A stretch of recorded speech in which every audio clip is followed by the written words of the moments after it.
أعوذ بالله من الشيطان الرجيم. بسم الله الرحمن الرحيم. السلام عليكم ورحمة الله وبركاته.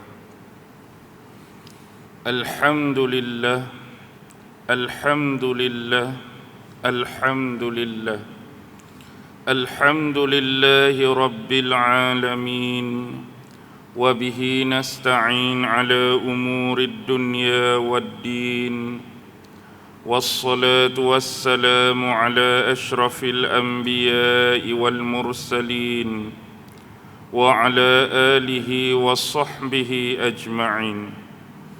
سبحانك لا علم لنا إلا ما علمتنا إنك أنت العليم الحكيم.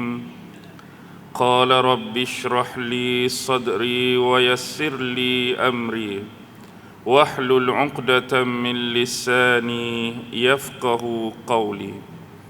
اللهم يسر ولا تعسر. اللهم صل على سيدنا محمد وعلى آله وصحبه وسلم، ولا حول ولا قوة إلا بالله العلي العظيم. أما بعد. Alhamdulillah, syukur kehadrat Allah Subhanahu wa ta'ala kerana dengan limpah kurnia, rahmat, kasih sayang dan inayah daripada Allah Subhanahu wa ta'ala, alhamdulillah, malam ini sekali lagi kita sama-sama dapat dipertemu dan dihimpunkan oleh Allah Subhanahu wa ta'ala.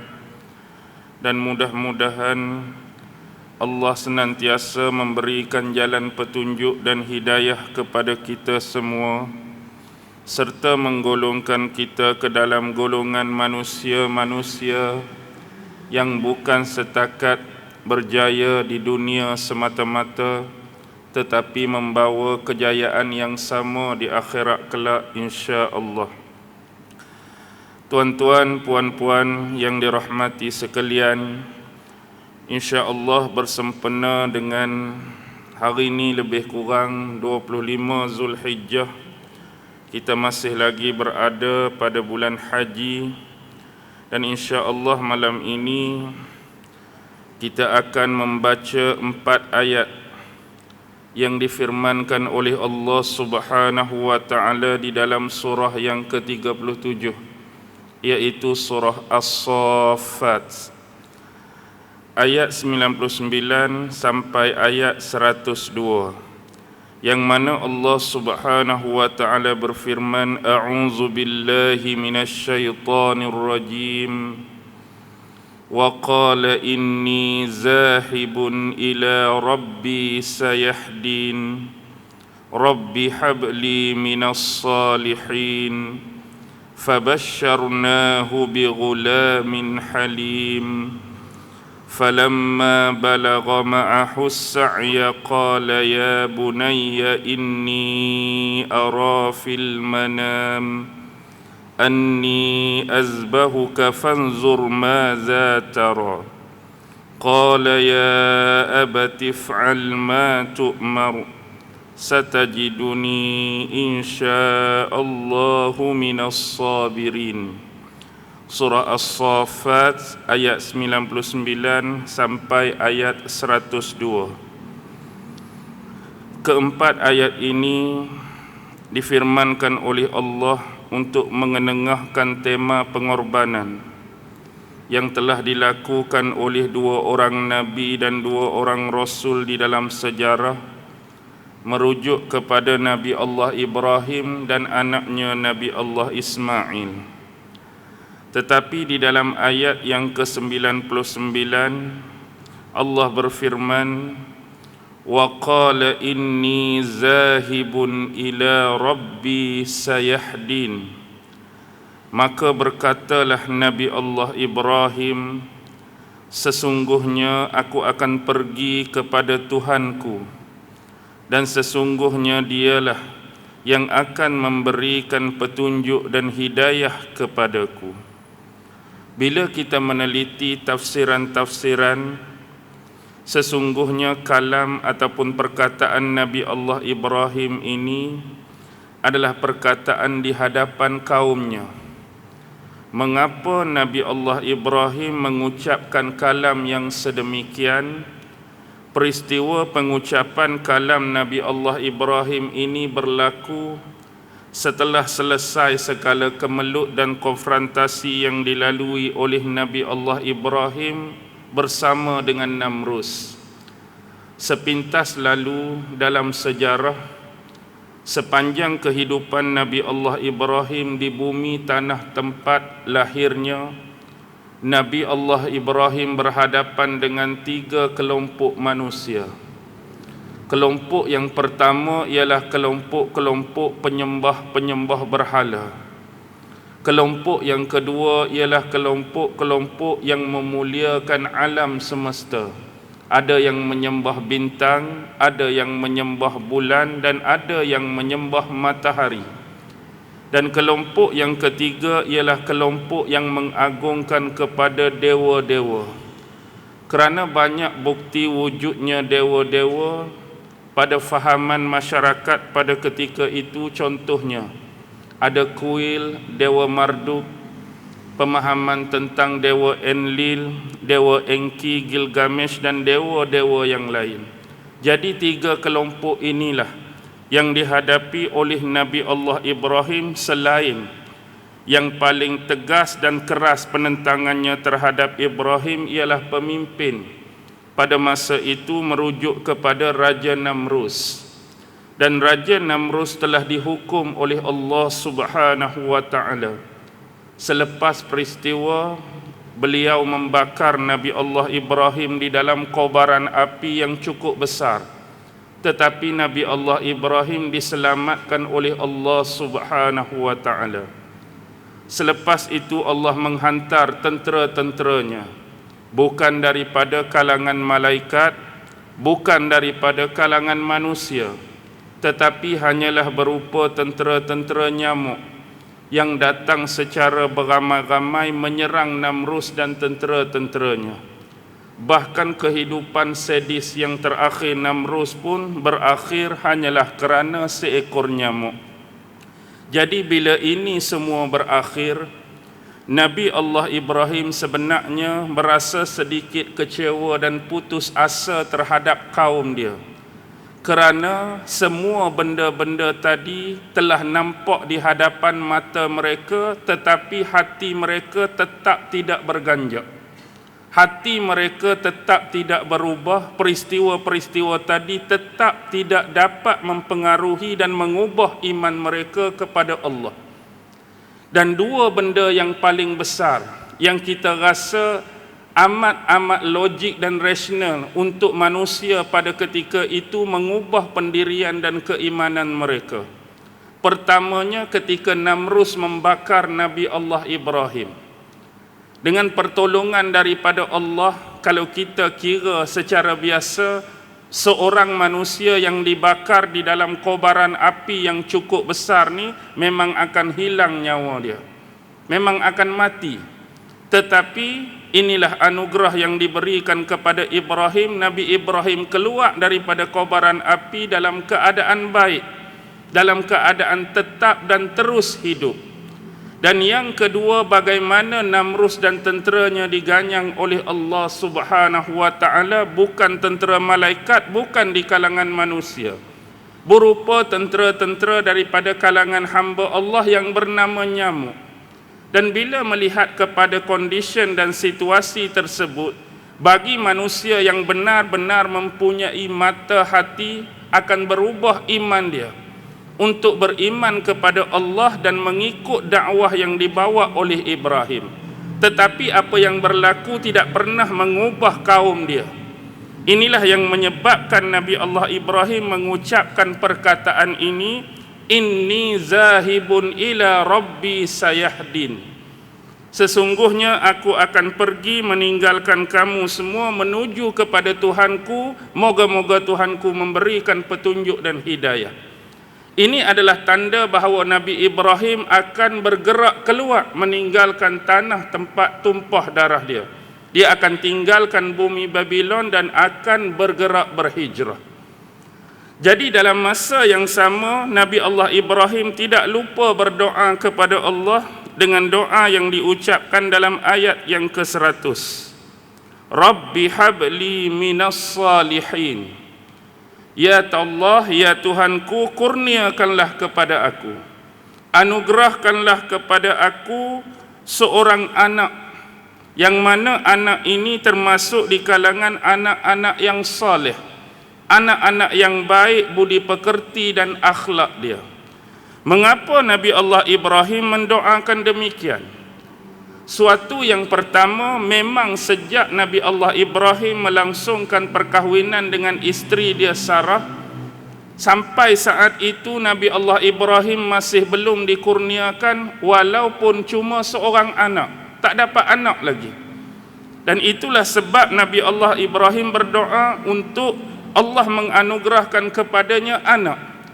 Tetapi yang lebih jauh, permintaan dia anak yang soleh, sebagai kata ganti atau bentuk penggantian kepada kaum dia tadi. Maksudnya, sekiranya Allah mengurniakan kepada aku anak yang soleh, maka aku bakal mempunyai cucu cicit dan keturunan. Dan kalau boleh, anak cucu cicit keturunan aku ni, dia punya pattern, dia punya spesies tak sama dengan kaum yang aku tinggalkan ni. Jenis tak dengar kata, jenis tak beriman.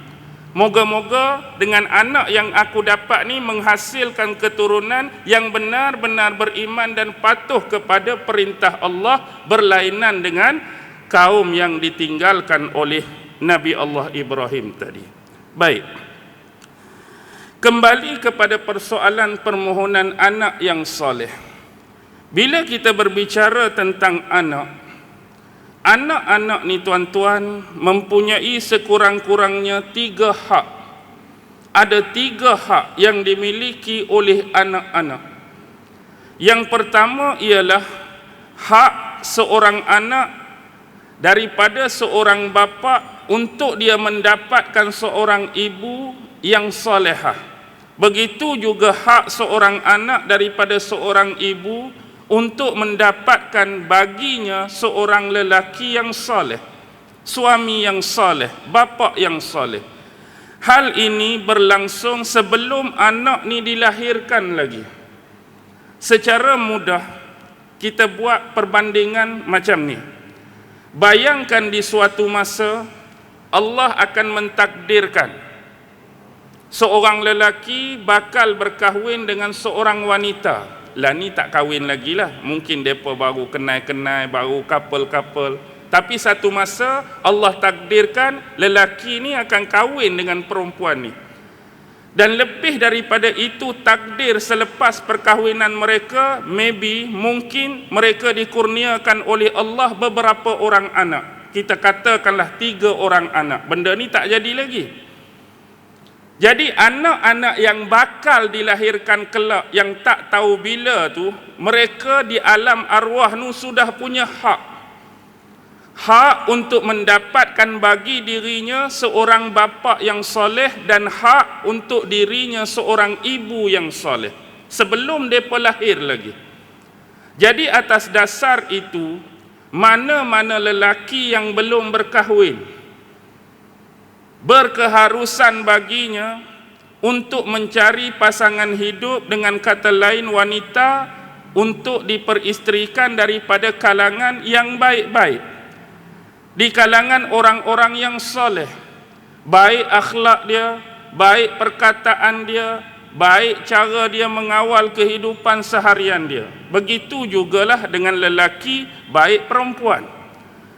Walaupun dalam Islam sendiri ditegaskan tentang 3 benda yang lain selain daripada agama. Kahwinilah wanita kerana rupa dia, kecantikan dia. Kahwinilah wanita kerana harta dia dan beberapa perkara yang lain. Itu tidak menjadi masalah. Tetapi bila seseorang manusia dikawal oleh akhlak, ataupun dinamakan agama, nilai atau value itu akan kekal dan berterusan, tidak seperti yang lain. Sebagai contoh, kita punya advantage. Kalaulah dapat isteri yang solehah, rupa pula dia cantik, rupa dia pula jelita, mungkin kecantikan kan kejelitaan dia boleh bertahan lama mana? 20 tahun cantik lagi, 30 tahun okey lagi, 40 tahun mengelit lagi, masuk 60, 70, 80, di mana nilai kecantikan dan kejelitaan tadi sudah mula padam, sudah mula sirna, sudah mula hilang. Benda tu tak akan kekal, dia sementara. Begitu juga dengan kekayaan. Mungkin sewaktu kita mengahwini sesiapa pun, dia berharta, dia kaya, tetapi benda tu dia tak boleh kekal lama. Kita tak boleh nak mention confirm aku kahwin dengan dia ni, lah ni dia kaya, sampai ke mati pun aku kekal hidup sebagai kaya. Tak ada siapa boleh jamin. Mungkin kalau Allah nak, perniagaan dia down, Allah nak bisnes dia jatuh, bankrupt, diisytihar muflis dan sebagainya. Semua ni atas pertimbangan boleh jadi. Tapi siapa yang jaga kesolehan, nilai atau value agama dia, sampai ketua pun dah hilang kecantikan dia, adab dia akan kekal. Miskin macam mana pun, Islam dan agama dia akan kekal. Dan inilah ciri-ciri sama ada lelaki atau perempuan yang seharusnya dipilih oleh mana-mana pasangan. Itu hak pertama anak. Yang kedua, hak anak untuk hidup dan merdeka. Kenapa Islam menitik beratkan hak anak untuk hidup? Sebab pada zaman awal Rasulullah berdakwah di bumi Mekah, kita tahu salah satu sifat kebinatangan manusia pada zaman itu ialah membunuh dan menguburkan anak perempuan hidup-hidup. Seolah-olah anak perempuan ini boleh menjatuhkan maruah, boleh mendatangkan aib, tercalar kelakian, boleh memalukan keluarga, sampai ada yang dibuang, ada yang tidak dipertanggungjawabkan, sampai membunuh dan menanam anak hidup-hidup. Itu pasca Rasulullah berdakwah di bumi Mekah. Tetapi Islam yang dibawa oleh Rasulullah menyelamatkan semua ini dengan memberikan perhatian kepada semua jenis bentuk jantina. Sama ada dia lelaki ataupun perempuan memiliki hak yang sama. Dari sudut humanity, kemanusiaan untuk hidup dan merdeka. Bukan diperlakukan seperti binatang, dibunuh sesuka hati atau diwenang-wenangkan oleh sesiapa pun. Sebab itu dalam surah Al-An'am ayat 151, Allah Subhanahu wa taala berfirman, "Wala taqtulu auladakum min imlaq. Nahnu narzuqukum wa iyyahum." Jangan sesekali kamu membunuh anak-anak kamu min imlakin, lantaran kamu takut kamu ni jatuh kepada kemiskinan dan kefakiran. Jangan bunuh anak itu. Dan ayat ini juga membawa erti yang lebih besar pada zaman moden kita. Kerana ramai di antara skeptik pemikiran dan sentimen manusia sudah mula menganggap kalau anak ramai menyusahkan hidup mereka. Jadi seolah-olah mereka catu kehidupan keluarga mereka. Abang, kita ni perlu hanya ada 2 orang anak saja. Sebab apa 2 orang? Sebab gaji saya banyak ni, gaji abang banyak ni. Kalau anak kita lebih 2 orang, tak tahulah nak makan apa.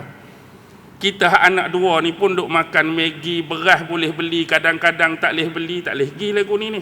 Kalau anak ada 4, ada 6, tak tahulah nak jadi apa. Seolah-olah dia sendiri yang mengaturkan rezeki hidup dia. Dia berasa tak yakin dengan pertolongan dan rezeki yang datang daripada Allah Subhanahu wa taala. Baik, kalau kita tengok di sini Allah dah sebut nahnu narzuqukum. Kamilah yang memberi kamu semua rezeki, wa iyyahum, dan juga mereka. Dulu waktu kita tak ada anak, Allah masukkan rezeki dalam 2 mulut. Mulut kita, mulut isteri kita. Selagi mana tak sampai ajal seseorang manusia, rezeki dia akan terus berlangsung. Lambat atau cepat, sikit atau banyak. Tetapi tidakkah kita membayangkan bila kita punya seorang anak dalam keluarga, Allah akan masukkan rezeki berapa mulut pula? Tadi 2, 3 mulut akan masuk rezeki. Ada anak seorang lagi, 4 mulut akan masuk rezeki. Rezeki anak-anak tu ada bahagian mereka, kita tak tahu banyak mana. Jadi janganlah kita beranggapan bahawa dengan anak banyak menyusahkan kita, membebankan kita. Ini skeptik manusia zaman sekarang. Baik. Yang ketiga, hak anak untuk mendapatkan nama-nama yang baik. Jadi berkesempatan ini, keharusan bagi ibu bapa bagi nama anak nama-nama yang elok, nama-nama yang cantik, nama-nama yang indah di dalam perspektif agama kita. Kalau kita melihat zaman-zaman dahulu di kampung-kampung kan, biasanya ayah-ayah ataupun ibu kita menamakan anak dengan nama-nama yang simple. Walaupun demikian, penisbahan pada Allah masih terus ada. Kalau sukakan nama Allah Al-Halim, mereka letak nama Abdul Halim. Kalau suka nama Allah Ar-Rahman, letak nama Abdul Rahman, Abdul Rahim, Abdul Rauf, Abdul Latif.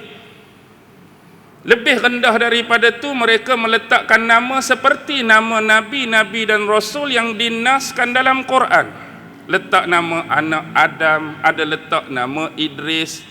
Jarang orang nak letak nama Nuh dengan Hud ni, mungkin pendek sangat. Ada Ismail, ada anak nama Saleh, nama Ibrahim, nama Ishak. Itu kebiasaan. Lebih jauh daripada tu, letak nama Nabi Muhammad. Ramai orang nama Muhammad. Tak kurang nama-nama sahabat. Ada yang letak Ali, letak Abu Bakar, letak Umar, letak Osman, atau nama sahabat yang lain. Dulu mungkin saya pernah cerita ke atau tak pernah cerita, ada seorang sahabat. Dia nak letak nama anak dia, ada seorang bapa ni. Dia dengar ustaz mengajak di masjid. Ustaz tu mengajak tentang sepupu Rasulullah, iaitu Ja'far bin Abi Talib. Dan Ja'far bin Abi Talib ni dia ada gelaran dia, Ja'far At-Tayyar. Kalau bahasa Arab, tulis Jawi ta ya alif ra, Tayyar. Tapi bila pi balai polis, dulu zaman dulu dia tak buat kat JPN, dia report dekat balai polis. Jadi bila suruh tulis Ja'far Tayyar tu, payah polis pun tak belajar Jawi ke apa, dia tulis Ja'far Tayyar. Ja'far Tayyar. Dia naknya Ja'far At-Tayyar, ikut cerita tu. Jadi polis pun T-A-Y-A-R. Jadi kami kat sekolah pun tak panggil dia Ja'far Tayyar, Ja'far Tayyar lah. Ni tak ada kena-mengena dengan Ja'far pengurusi masjid kita ni. Ja'far Tayyar. Jadi inilah bahananya bila huruf Arab tu nak dimelayukan, dia jadi payah lah. Kalau kita faham, kita sebut Tayyar lah. Tapi orang hantar tu, apa ni Ja'far Tayyar ni? Tu masalah dia. Baik. Itu zaman dulu. Tetapi bila mari zaman moden, kadang-kadang sikap manusia ni dia nakkan kemodenan. Bila dia keluar daripada kelompok yang dia berasa seolah-olah kelompok kekunoan dan kekampungan. Ada yang bekerja di luar, mai ke Penang, mai ke KL, mai ke Selangor, turun ke JB, macam-macam. Yang dulu di kampung nama Fatimah, bila duduk bandar jadi apa? Ada panggil Fatmi, Feti, walaupun dia tak gemuk tapi panggil Feti. Hak Khadijah panggil Keti, Aminah panggil Emi. Bertukar rupa dah. Dia tetap rupa yang asal, nama tu nak moden sikit. Bagi dia, malulah aku duduk bandar besar, Aminah, Khadijah. Dia berasa nama tu kampung, nama tu kuno. Sedangkan nama tu mungkin nama isteri Nabi, nama ibu Nabi. Tapi bila masuk zaman moden kita sekarang ni, nama ni dah jadi bercambah. Kalau dulu paling tinggi 2 aja. Nur Fatimah ke Siti Khadijah, 2 saja. Lah ni 3, 4 kadang-kadang. 4 tu pula kita tengok tak pernah dengar. Hak nombor 2 tak pernah dengar. Nombor 3 lagi tak pernah dengar. Nombor 4 tak pernah dengar juga. Tak, nama macam-macam moden dia tu. Jadi kita pilih ni nak cari, kadang-kadang ibu bapa yang sedap pada sebutan berbeza pada orang lain. Contoh nama tu dah cantik, dia ni ramai dah orang ni, aku nak yang orang tak ada lagi nama anak dia. Macam-macam lah orang dah. Last sekali panggilnya apa dia? Alung juga. 4 nama tu tak tahu ke mana dah. Alung. Ni panggil apa? Angah. 4 nama lagi tak tahu ke mana dah. Jadi dia besok di sekolah pun payah dah. Cikgu, nama saya ni ada 4, saya nak tulis hak mana satu ni? Cikgu kata ikut hang lah, tulis hak mana-mana pun, janji aku kena hang dah lah. Dah. Okey. Tu antara 3 benda.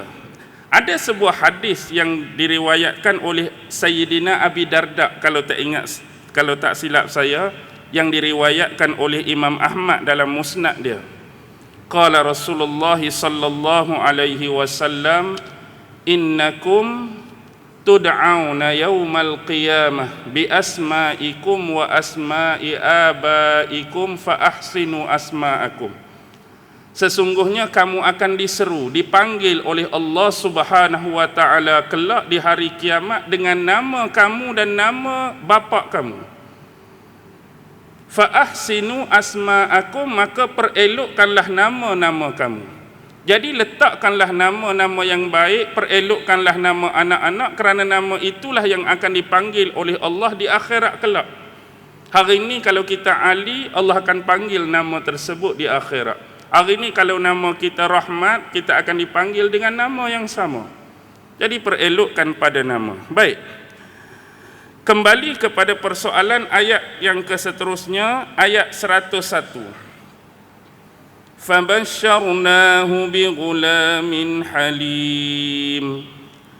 Walaupun ayat tadi ayat 100, Nabi Ibrahim baru berdoa, anak tak dapat lagi. Tiba-tiba mari ayat 101 tu kira dapat anak. Maksudnya ayat 100 hingga 101 tu selang lama dah. Maksudnya dia keluar, dia berjalan sampai masuk Palestin, masuk Mesir, Sarah kena rampas. Kemudian Sarah diselamatkan Allah, diberikan Hajar, kemudian kahwin dengan Hajar. Hajar mengandung hantak ni, kita release semua benda tu. Sampailah nak bagi anak kepada Nabi Ibrahim dan Hajar ni. Fabasyarnahu bighulamin halim.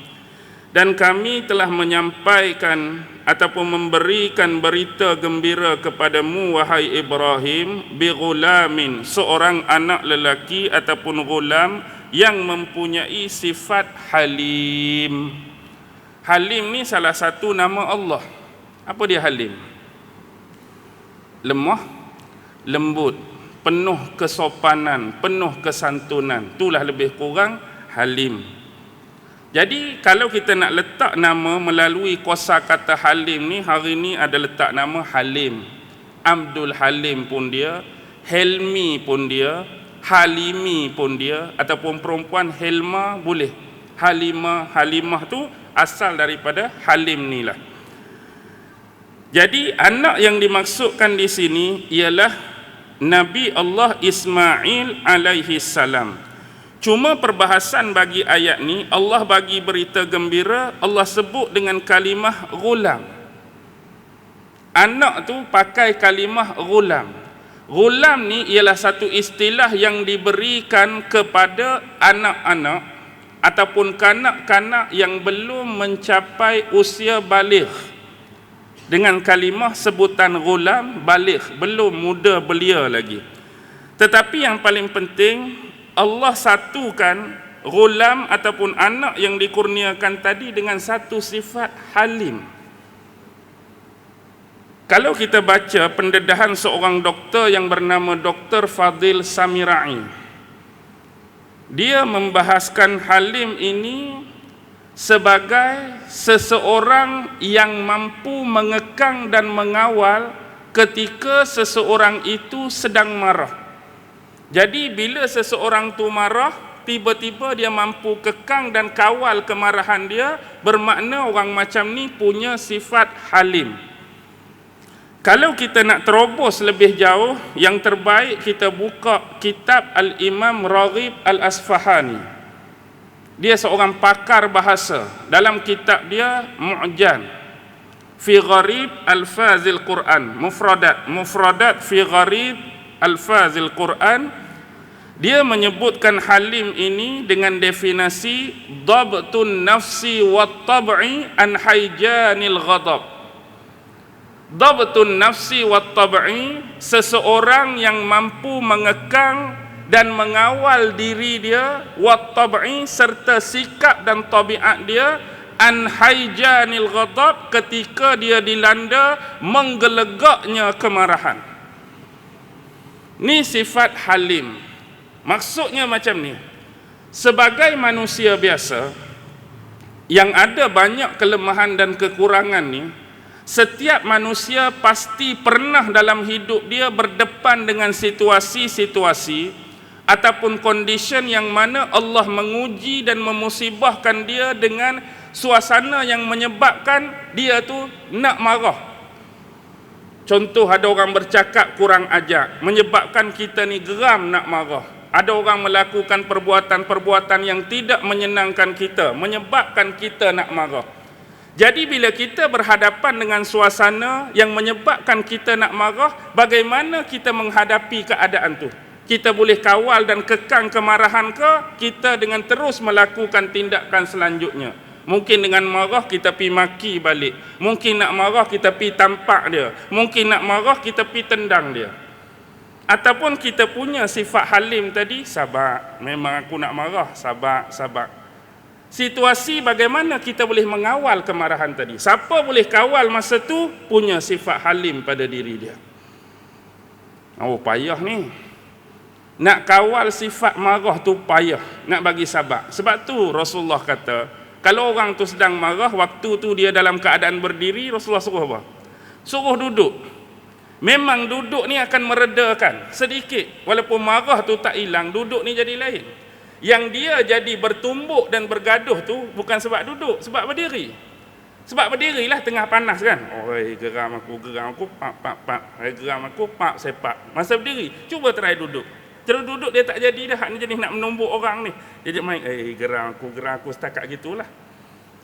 Lepas tu kalau nak bagi reda lagi, dia suruh apa? Belunjuk ke, baring ke? Oh, baring lagilah jadi nak hilang tak? Lagi ambil wudu. Ambil wudu. Bila ambil wudu, ayat tadi dia terkena pada anggota tubuh kita seumpama air yang menyiram dan menghapuskan panas daripada setan tadi. Unsur setan, unsur api pada kemarahan dan permusuhan. Payah nak kawal ni. Baik.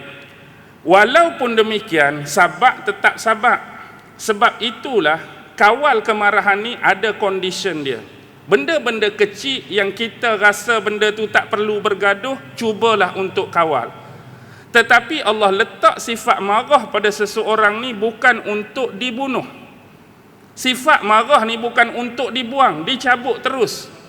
Kalau boleh aku ni langsung tak ada sifat marah, jangan. Kita perlukan sifat marah pada situasi-situasi tertentu. Contohlah ni, setakat bergaduh pasal nasi lemak, sabar sudahlah.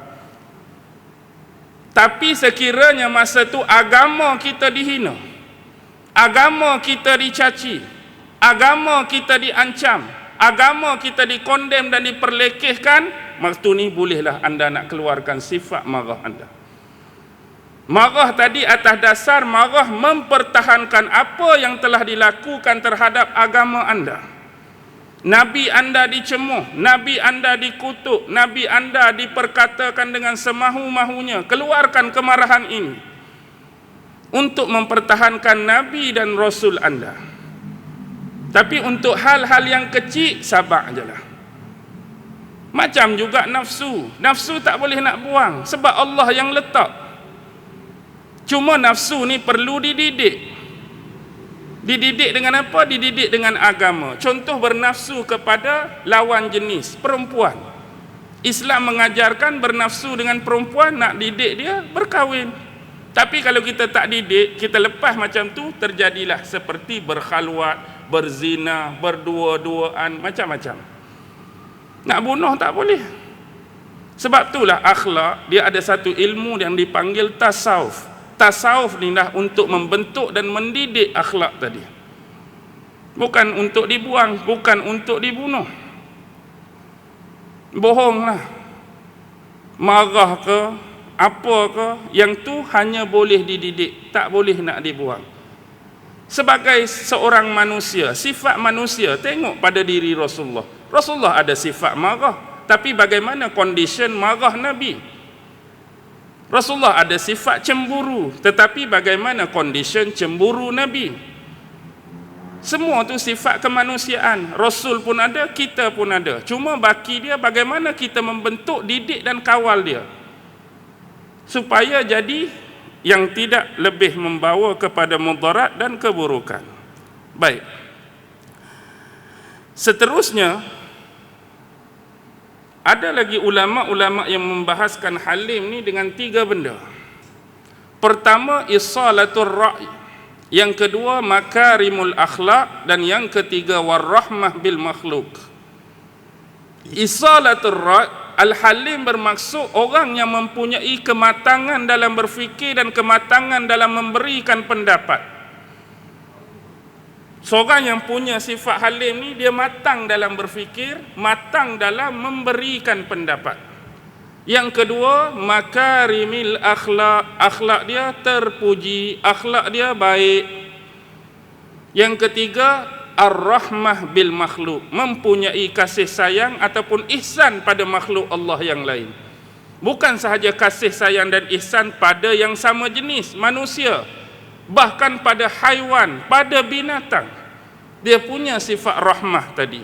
Jadi orang yang ada 3 sifat ni, matang berfikir, akhlak baik dan mulia, dan ihsan serta rahmat pada makhluk Allah, dia punya sifat al-halim tadi. Itulah al-halim. Dan selayaknya sifat ini Allah regukan dengan anak yang bakal dikurniakan kepada Nabi Allah Ibrahim, iaitu Ismail. Dan kalau kita perhatikan, bila disebut umur gulam ni atau atas sikit, kita andaikan 7 hingga 15 tahun. 7 hingga 15 tahun ni anak-anak kita lah. Adakah anak kita punya 3 sifat tadi? Matang dalam berfikir, akhlak yang mulia dan rahmah kepada yang selain daripada diri dia. Kadang-kadang anak kita ni dia hilang pertimbangan bila dia bergaduh. Mula-mula saling caci mencaci, cabar mencabar, kemudian naik tangan, naik kaki sehingga melibatkan pergaduhan. Biasalah budak untuk umur 7 hingga 15 tahun. Tapi budak-budak bergaduh pada masa tu, masa kita kecil-kecil dulu, kita tak pernah simpan dendam. Walaupun kita bergaduh, ya mungkin petang ni main bola, kita tersepak kaki dia, dia nak marah, bergaduh. Esok main sekali lagi ke tak main dah? Esok main sekali lagi. Hilang dah hak semalam tu budak-budak. Bergaduh macam mana pun, dia akan tetap cari kawan dia. Sebab kalau dia lari, dia tak boleh nak main. Dia tak boleh nak main dah. Kalau dia melarikan diri dia daripada kelompok yang dia rasa geram dan nak marah tadi. Dia kena bangkit balik, bersatu balik, dia main balik. Tapi bila dah tua, dia lain, dia punya pattern. Dia punya bergaduh hari ni kadang-kadang sampai mati tak settle. Sampai mati. Tu pun kadang-kadang dalam keadaan nazak, oh aku tak maafkan dia tu, apa yang dia buat kat aku, mati lagu tu. Sampai tahap tu kita simpan dendam. Dia mudah je tuan-tuan, tapi nak buat tu payah, sebut mudah. Kalau kita nak antara kita ni tenang dalam hidup, tak jadi masalah. Ada sesetengah ulama menyarankan, saya juga cuba buat, tapi kadang-kadang hak time tak ada apa tu berjaya lah, hak time ada apa tu dia jadi terlekat juga. Contoh macam hari ni kena marah dekat bos komen tu, bos kritik ni, kita rasa tak seronok kan nak bekerja, kita rasa malas hari ni, rasa mandom ke hari ni, ataupun kita ada krisis dengan kawan-kawan. Dia bila kita balik malam sebelum kita nak tidur tu, sebelum kita nak tidur, kita habaq hari ni apa kebaikan yang aku buat. Apa saja hari ni bentuk kebaikan, sama ada yang aku sedar atau aku tak sedar. Sama ada kebaikan hari ni hak aku perasan aku buat atau aku tak perasan. Sama ada kebaikan yang aku tahu dan aku tak tahu benda tu boleh datangkan kebaikan hak aku buat. Moga-moga kebaikan tu berterusan dan lebih banyak daripada apa yang aku buat pada hari ini.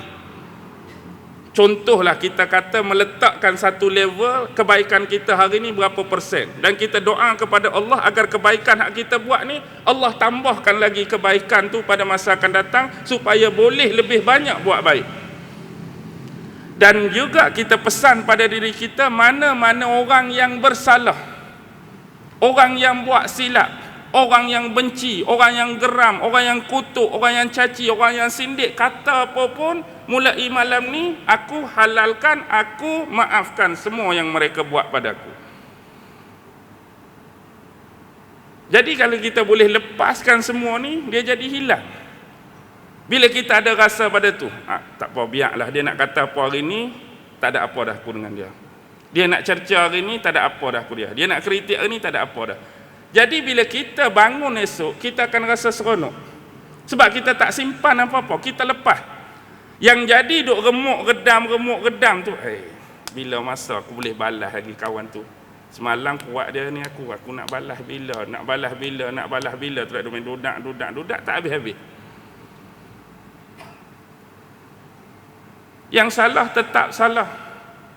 Tetapi orang yang memberikan kemaafan itu, pahala dia di sisi Allah, keutamaan dia di sisi orang yang diberi kemaafan tu.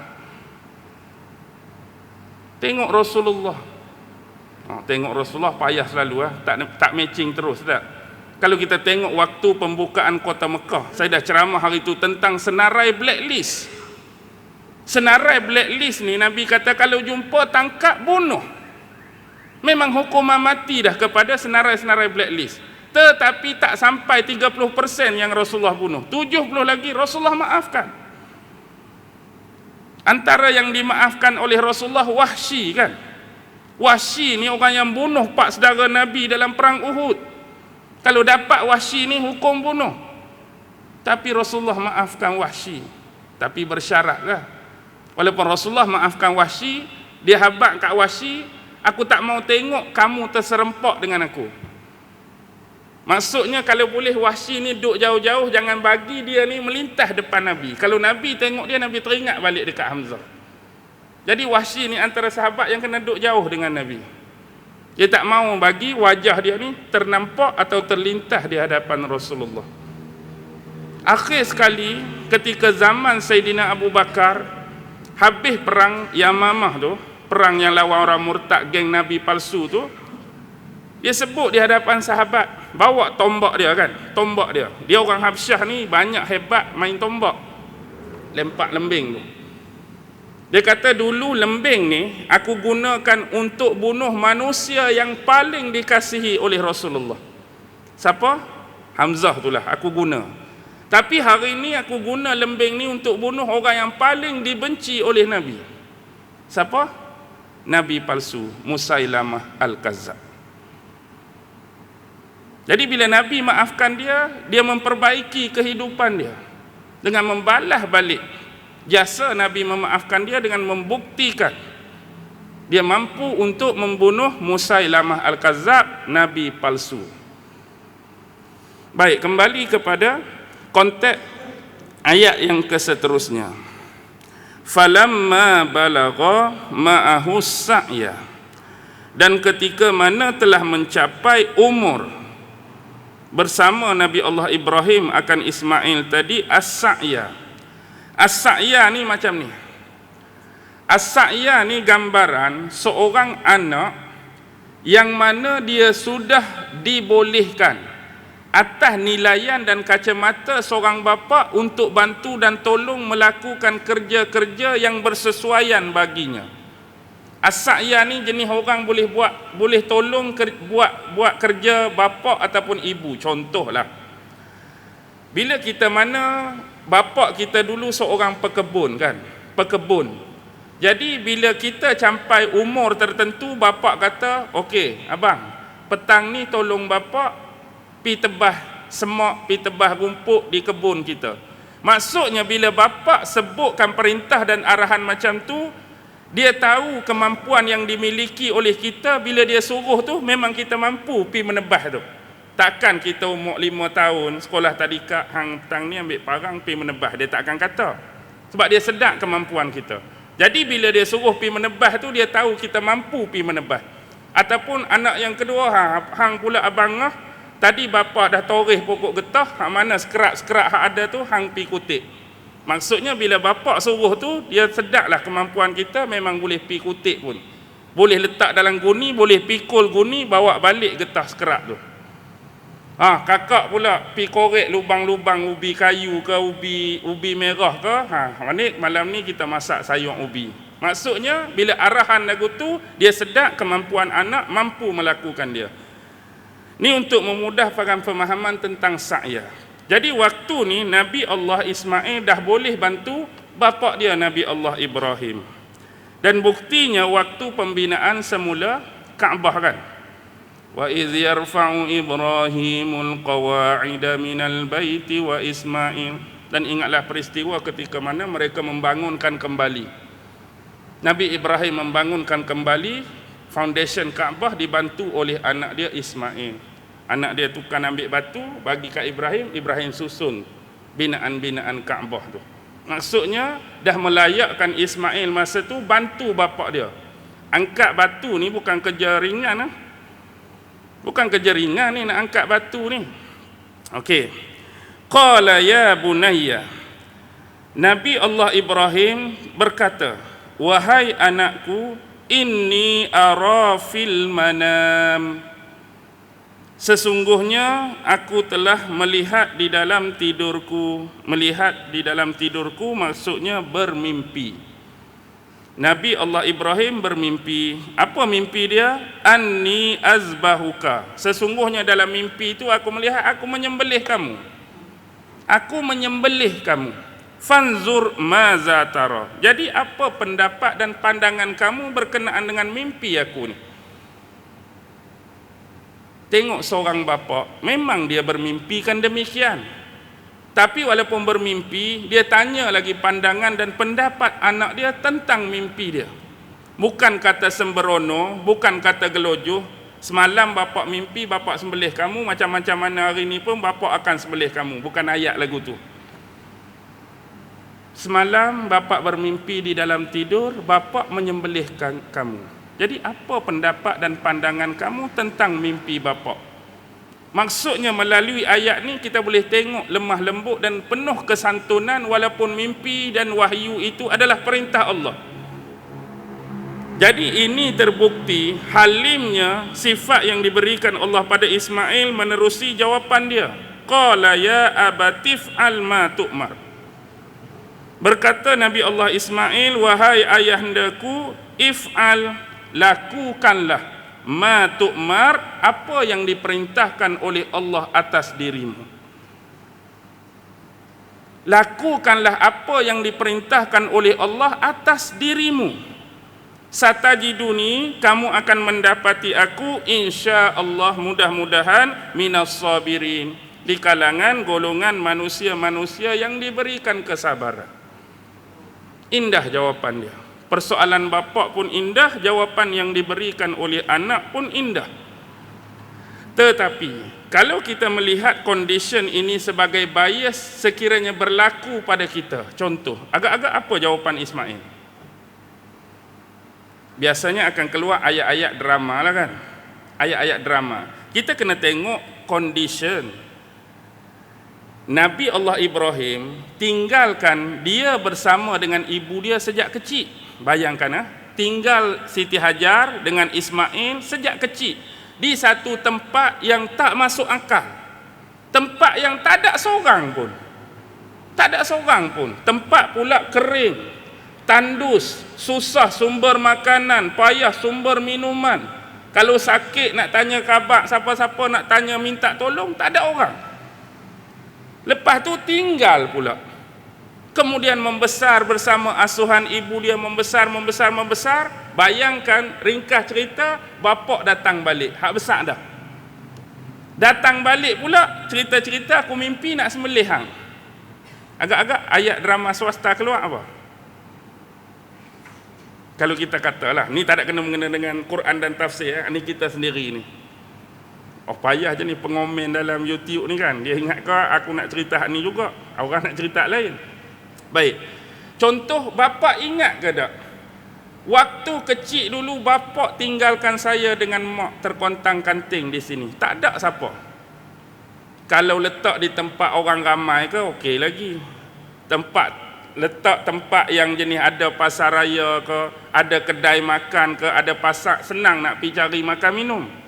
Letak pula tengah padang pasir. Tak ada orang, payah makan, payah minum. Lah ni bila saya dan mak hidup senang sikit, bapak pulang. Dan bila bapak pulang, bapak nak sembelih saya pula. Oh, macam mana bapak ni? Contohlah tu. Kalau kita. Tapi Nabi Allah Ismail, dia Nabi. Bila dia Nabi, dia sedar yang dia ditinggalkan dulu sewaktu kecil bersama dengan ibu dia, dia faham. Bapak dia buat semua tu bukan kehendak bapak dia. Sebab dia faham apa yang dilakukan oleh Ibrahim dulu pada dia dan mak dia adalah kehendak Allah. Perintah Allah. Tak ada pun kehendak sebagai manusia biasa yang nak tinggal dan letakkan isteri dan anak dia satu tempat, tak ada orang, tinggal lagu tu. Orang panggil tak ada hati perut lah manusia macam ni kalau secara biasa. Tak ada pun nak tinggal macam tu. Tapi dah ni perintah Allah, dia faham. Dia Nabi juga. Dan perintah sembelih ni pun perintah Allah, dia faham.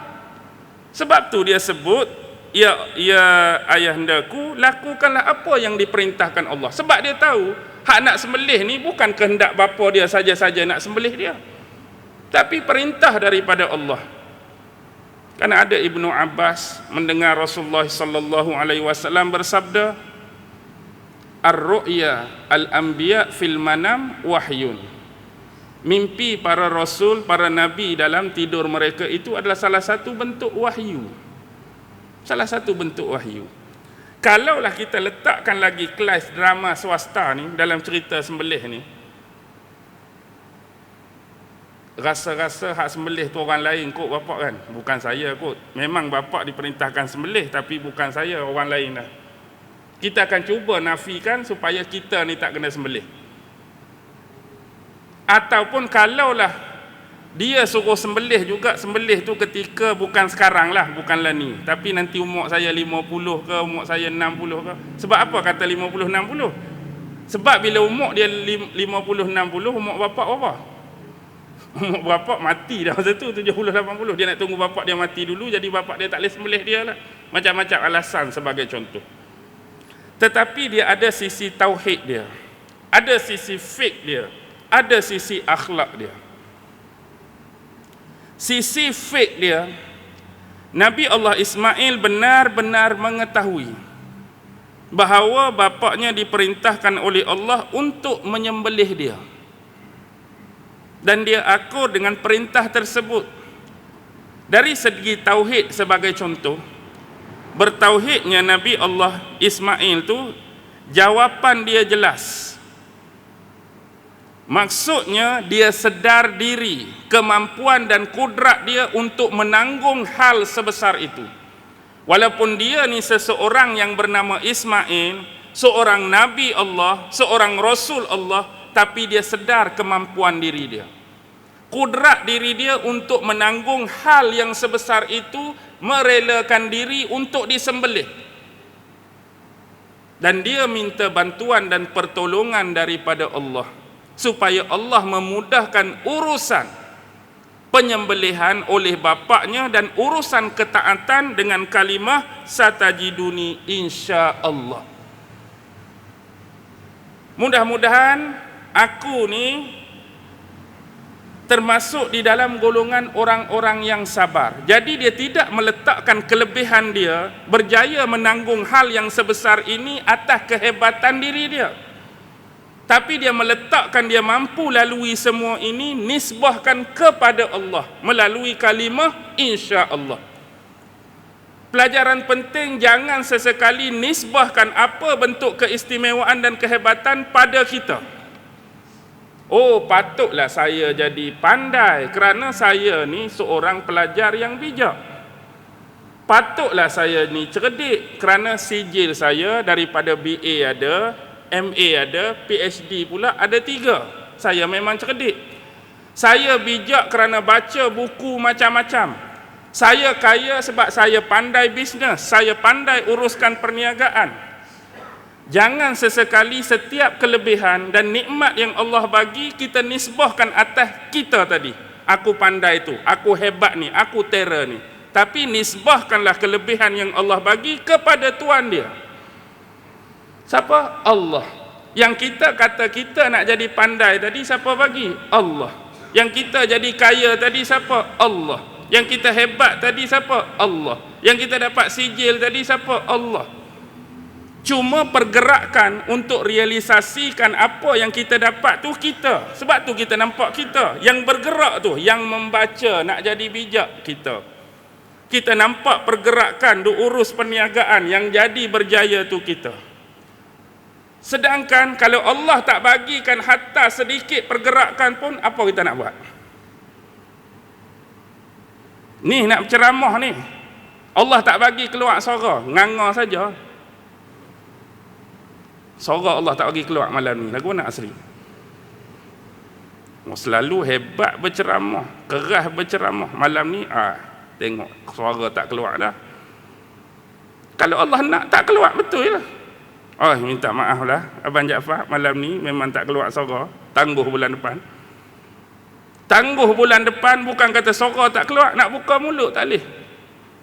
Jok katuk lagu tu, tak boleh nak buka, reyok mulut-mulut. Kalau Allah nak, jangan bongkak, jangan sombong. Apapun kelebihan, apapun nikmat, nisbah pada Allah. Ingat, yang bagi semua tu Allah, ujian je. Bila-bila masa boleh tarik, kita banyak kali dah cerita kan. Hak kaya boleh jadi miskin, hak maju boleh jadi bankrupt, hak terkenal boleh jadi muflis, hak glamour boleh jadi orang tak kenal dah. Sebab kita lupa. Jadi itulah penisbahan Nabi Allah Ismail. Walaupun dia penuh dengan kesabaran, melalui semua ni untuk mematuhi perintah Allah, tapi dia tak nisbahkan kemampuan melalui itu pada dia. Ni semua juga adalah pertolongan daripada Allah atas hal pengorbanan tersebut. Sebab tu dia tak sebut izbahni, sembelihlah aku, tapi dia sebut if'al, lakukanlah apa yang diperintahkan oleh Tuhanmu. Dia menisbahkan pada yang diperintahkan tu. Bila kita nisbahkan pada yang diperintahkan, persoalan yang kedua akan muncul, siapa yang memerintahkan? Siapa yang perintah sembelih ni? Allah lah. Perintah falsafah pengorbanan dan penyembelihan ni besar. Kita nampak sembelih semata-mata, tapi lebih jauh dari sudut falsafah batiniah dan kerohanian. Allah nak minta kita sembelih sekali sifat mazmumah kita. Hak sembelih lembu tu sembelihlah, hak sembelih kambing tu sembelihlah, hak sembelih kerbau tu sembelihlah. Tapi dalam masa yang sama, batiniah dan kerohanian, sembelihlah sifat hasad dengki kita, sembelihlah sombong kita, sembelihlah riak kita, sembelihlah bongkak kita, sembelihlah sum'ah kita. Nak suruh sembelih sekali. Tetapi persoalan Nabi Allah Ibrahim dengan Ismail ada makna dan value yang lagi tinggi. Sebelum ini, Nabi Ibrahim begitu dekat dengan Allah sampai dia diberi gelaran Khalilullah. Apa dia Khalil? Teman baik, teman rapat, sahabat Tuhan. Jadi Allah menguji dia melalui dikurniakan seorang anak. Allah nak uji Ibrahim, adakah yang dia rapat dulu, karib dulu, dekat dulu dengan aku, bila aku bagi anak, adakah terkesan anak tu dengan hubungan dengan aku ni? Adakah terkesan? Maksudnya bagi anak tu takut galik. Tak rapat dah dengan Allah, tak ingat dah dengan Allah, sibuk dengan anak yang Allah bagi ni. Jadi Allah nak uji kekariban dia, kedekatan dia tu. Cuba sembelih sikit anak. Bayangkan, oh rapat dengan anak, aku uji anak sikit, takut galik. Cuba sembelih anak tu, nak tengok. Hak kata kawan karib, hak kata rapat, hak kata dekat dulu, sudah teruji sekarang bila Allah perintahkan sembelih anak ni. Allah yang bagi anak tu tadi, Allah juga yang suruh sembelih anak yang dia bagi tu. Oi, besar ni kan kalau kita tak. Hak kita dapat anak tu duk selawat, bukan main sembelih lembu, bukan main punya sayang, tiba-tiba kena sembelih, boleh teruji lah. Jadi bila nak sembelih tu, Allah tukarkan dalam bentuk seekor kibas, uji saja. Jadi Ismail terselamat. Jadi tukar kibas. Jadi dalam bentuk pengorbanan itulah yang dicontohi dan ditiru oleh kita sekarang. Walaupun rupa bentuk yang dikorbankan tu berbeza. Kalau betul-betul nak cari kibas, payah tempat kita kibas ni. Kipas berlambak. Kibas ni hak jenis ekor besar. Siapa pergi Mekah mungkin pernah tengok tak? Dia macam kambing biri-biri, tapi ekor dia tu dia ada benda macam 3 segi sikit, dia ada besar, dia ada lemak situ, sedap lah lemak dia tu kalau bakar gaji cahaya asam tu. Belakang tu kibas. Biri-biri lain, biri-biri kita ekor dia kecil, pendek, kibas lain. Jadi kita contohilah atas nama pengorbanan tu, nak sembelih lembu ke, nak sembelih kambing ke, nak sembelih biri-biri ke, nak sembelih ayam ke, ikut kita lah. Atas dasar pengorbanan tadi. Jadi pengorbanan bukan semata-mata mengorbankan haiwan, tapi lebih memaknakan daripada itu bentuk pengorbanan. Sebab tu orang kata senjata paling kuat atas dunia ni ada 3. Saya tak tahu betul ke tak. Nombor 1 pengorbanan, nombor 2 kasih sayang, nombor 3 kesetiaan. Inilah senjata paling kuat atas dunia. Orang kata pengorbanan, kasih sayang, kesetiaan. Tuan-tuan carilah dia punya flow. Kekuatan pada kasih sayang tu pi kok mana, kesetiaan tu pi kok mana, pengorbanan tu pi kok mana, yang jadi senjata paling kuat atas dunia ni. Walaupun begitu, penisbahan ini pada Nabi dan Rasul memang semua masuk. Nabi dan semua Rasul memang melakukan pengorbanan. Nabi dan semua Rasul penuh dengan kasih sayang. Nabi dan semua Rasul penuh dengan kesetiaan. Kalau Nabi dan Rasul tu tak ada kasih sayang, baik mereka duduk rumah, tak payah pergi keluar berdakwah. Sebab mereka kasih dan sayang kepada umat dan kaum masing-masing lah mereka tak berhenti.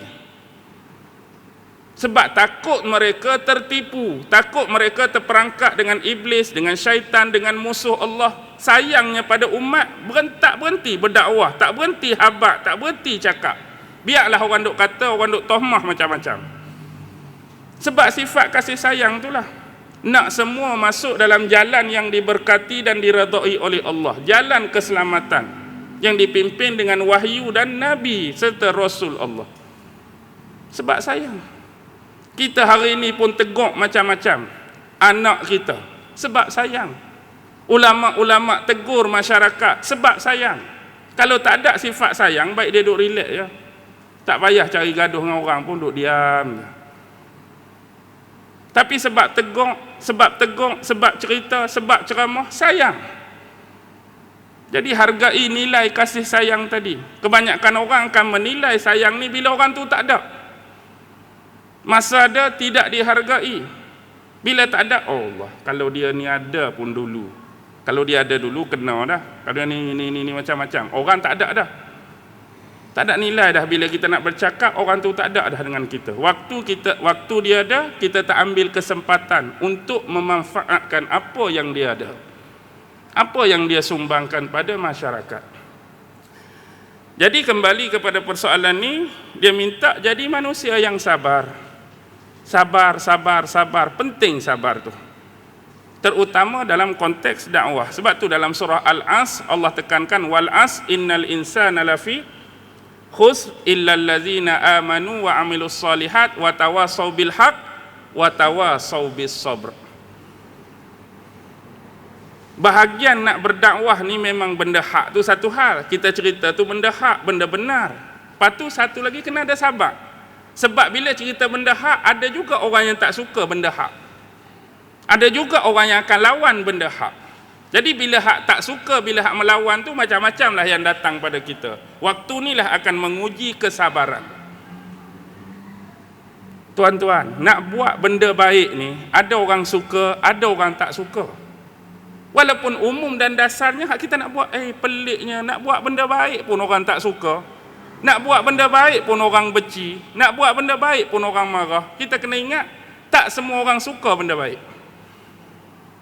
Jadi hak tak suka itulah akan reverse balik, akan counter balik. Waktu itulah watawasau bis sabr.